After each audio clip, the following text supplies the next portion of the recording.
હવે સમાચાર વિગતવાર. અંકલેશ્વરની જયાબેન મોદી હોસ્પિટલમાં હોસ્પિટલ તંત્ર દ્વારા ટ્યુમર બોર્ડ સર્ટિફિકેટમાં સહી અને સિક્કામાં ગેરરીતિ સામે આવતા પ્રી-ઓથની કુલ 33.44 લાખ રકમ રિકવર કરવામાં આવશે. પ્રધાનમંત્રી જન આરોગ્ય યોજના અંતર્ગત ગેરરીતિ આચરતા રાજ્યની કોઈ પણ હોસ્પિટલ કે ડોક્ટરની કામગીરીને સાચી નહીં લેવાનો રાજ્ય સરકારનો નિર્ધાર છે, જે અંતર્ગત સરકાર દ્વારા કડક રૂટ અપનાવ્યું છે. જન આરોગ્ય યોજના હેઠળ રાજ્યના 4 હોસ્પિટલ સામે કાર્યવાહી બાદ અંકલેશ્વરની જયાબેન મોદી હોસ્પિટલ સામે ટ્યુમર બોર્ડ સર્ટિફિકેટ અને સિક્કાનો ગેરવહીવટ મામલે દંડ ફટકારવામાં આવ્યો હતો. ત્યારે હોસ્પિટલ મેનેજમેન્ટ દ્વારા આ સમગ્ર મામલોનો ખુલાસો આપવામાં આવ્યો છે. ખ્યાતિ કાંડ બાદ પ્રધાનમંત્રી જન આરોગ્ય યોજના અંતર્ગત ગેરરીતિ આચરતી હોસ્પિટલો પર તવાઈ આવે છે. સ્ટેટ એન્ટ્રી ફ્રોડ યુનિટે તજજ્ઞોને સાથે રાખી તપાસ હાથ ધરી હતી, જેમાં રાજકોટ, ભરૂચ અને વડોદરાની હોસ્પિટલમાં વ્યાપક પ્રમાણમાં ગેરરીતિ જોવા મળી હતી. આ જોતા વધુ 2 હોસ્પિટલોને પીએમજે યોજનામાંથી સસ્પેન્ડ કરી દેવાઈ હતી. જ્યારે અંકલેશ્વરની જયાબેન મોદી હોસ્પિટલમાં હોસ્પિટલ તંત્ર દ્વારા ટ્યુમર બોર્ડ સર્ટિફિકેટમાં સહી અને સિક્કામાં ગેરરીતિ આચરીને TMS સોફ્ટવેરમાં અપલોડ કર્યા હોવાનું ધ્યાનમાં આવ્યું હતું, જેના પરિણામે હોસ્પિટલ દ્વારા આચરવામાં આવેલા ક્ષતિને ધ્યાનમાં લઈને હાલમાં પ્રી-ઓથની કુલ 33,44,031નો દંડ ફટકારવામાં આવ્યો હતો. આ બાબતે હવે અંકલેશ્વરની જયાબેન મોદી હોસ્પિટલ મેનેજમેન્ટે ખુલાસો સામે આવ્યો છે.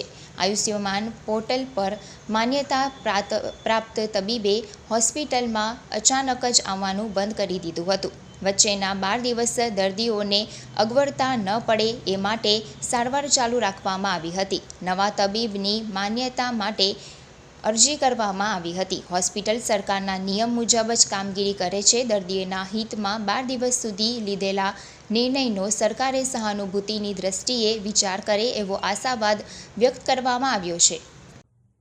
Jayaben Modi multi speciality hospital તરફથી આપ સૌને નમસ્કાર.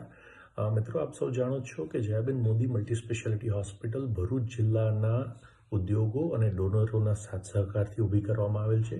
2022માં કેન્સરના દર્દીઓની મુશ્કેલીને ધ્યાનમાં રાખીને આપણે કેન્સર સેન્ટરની શરૂઆત કરી અને ત્યારથી અત્યાર સુધી સર્જરી, રેડિયેશન અને કેમોથેરાપી વગેરેની સારવાર આપણે આપી રહ્યા છીએ. જરૂરિયાતમંદ દર્દીઓ માટે આશીર્વાદરૂપ બનેલી એવી PMJY યોજના હેઠળ પણ આ બધી સારવાર આપવામાં આવે છે.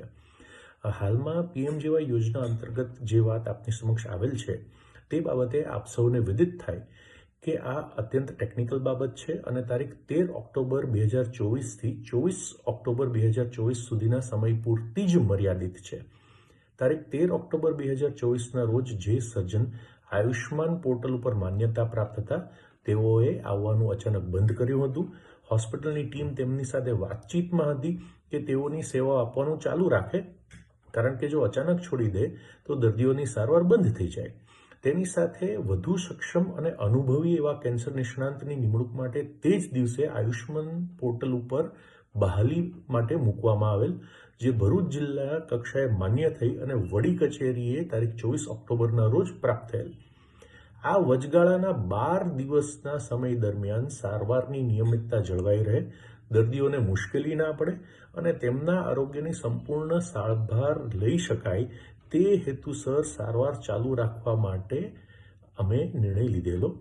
હોસ્પિટલ દ્વારા આ બાબતે સરકારશ્રીને રજૂઆત પણ કરેલ છે અને અમને ખાતરી છે કે સરકારશ્રીની યોજના અંતર્ગત દર્દીઓને સક્ષમ અને અનુભવી કેન્સર નિષ્ણાતની સારવાર મળવાની ચાલુ રહે અને 12 દિવસ વિના સારવાર કોઈ દર્દી ના રહી જાય તે માટે અમોએ લીધેલા પગલાંનો સહાનુભૂતિપૂર્વક વિચાર કરવા માટે વિનંતી છે અને આ બાબતે સરકારશ્રીને પુનઃવિચારણા માટે પણ દરખાસ્ત કરવામાં આવશે.